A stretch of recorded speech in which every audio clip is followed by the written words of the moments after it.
Hey everybody, welcome to episode 142 of the Rise or Die podcast. Self-worth is a requirement for net worth.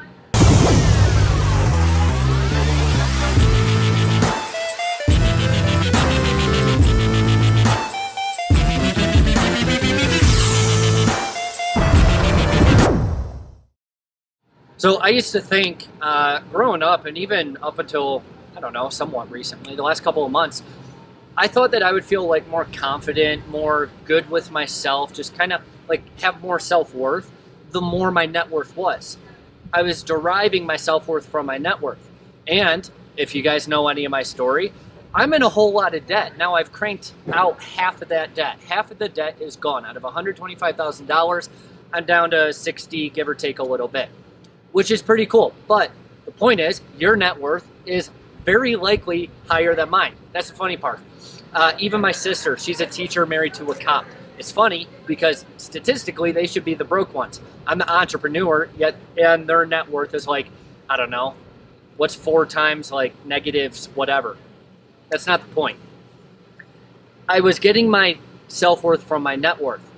And the whole point in that little kind of rant and sidebar was the fact that I had no net worth. Therefore, I had no self-worth. And I felt like absolute garbage.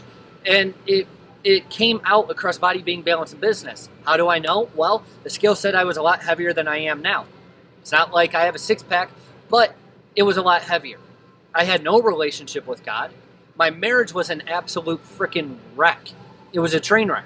Within 6 months of being married, as you guys all know, if you've been watching for any sort of time, we were near divorce within 6 months, even probably sooner than that.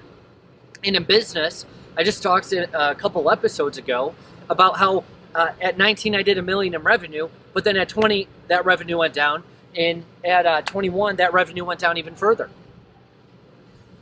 I started to realize that my self-worth had to come before my net worth, but I wasn't sure what that really meant. Here's the thing, belief comes before results, which translates to the belief that you have about yourself and within yourself, and the value that you hold within comes before you actually make bank. And this is contradictory to what most people tell you. You may be broke in a trailer park right now. I'm making something up, but let's say you're broke in a trailer park or in the ghetto of Detroit. Like, I don't really care. You may feel like garbage, but guess what? You dictate your inner worth. We believe a lot of facts about ourselves, but these facts are really stories. The story I would tell myself is, man, one day when I'm like, making millions and have Lamborghinis, I'll feel on top of the world. Yet in reality, there's a lot of really rich, really depressed people. Why do you think so many people kill themselves? Like, this is a very taboo topic, but seriously, they put their self-worth in their net worth. They would do anything to go after that net worth, and then they kill themselves when they realize, oh shit, I still have no hope, I feel depressed. Now, I'm obviously being very politically incorrect. I'm not trying to make light of the situation. I want you to realize that your belief is a story about yourself. The question is it a story that serves you or degrades you? For the longest time, I had stories about myself that I considered to be facts. I thought you had to be a complete shithead to be $125,000 in debt. So I thought that if I was a shithead, I was worthless. My marriage was a wreck. So I guess I was the issue 100%, and a lot of it I was, but that doesn't dictate my worth. That doesn't mean that I'm worthless.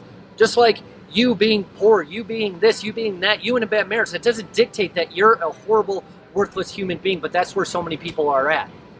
That's why suicide's up, that's why drug use is up, that's why we have so many issues across the board. People are getting their value from the wrong things. Here's the thing, it's all a story. If I believe that I am worthless, guess what? I am worthless. If I believe I'm the king of the freaking world, guess what? You better believe I'm the king of the freaking world. That's not an egotistical statement. I'm not saying I'm better than anybody else, but what I'm saying is you will not take my value from me. You will not take my self-worth from me. Only you can take your self-worth from you. You don't get yours from anybody else. You don't get yours from money. You don't get your self-worth from your spouse, your girlfriend, your boyfriend. It doesn't matter. You get your self-worth from the stories that you tell yourself.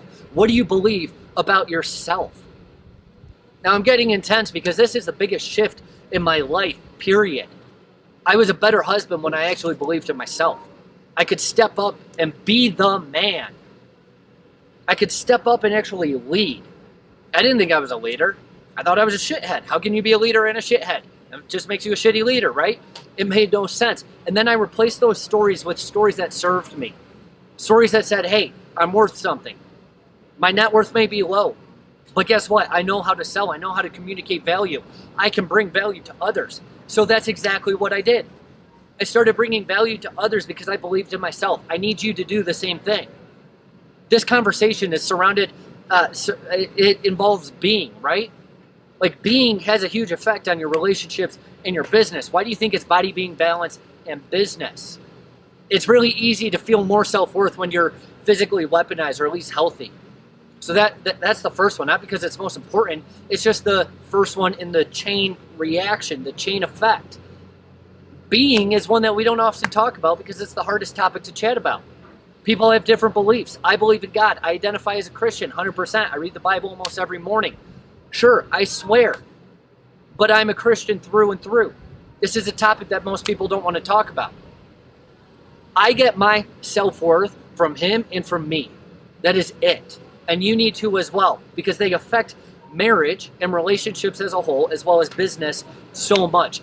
If you don't believe in yourself, how can you expect a client with all the money, or I should say a prospect with all of the money that you want, to believe in you? It starts with you. It is a choice. Choose the stories that serve yourself. Now that's it for episode 142.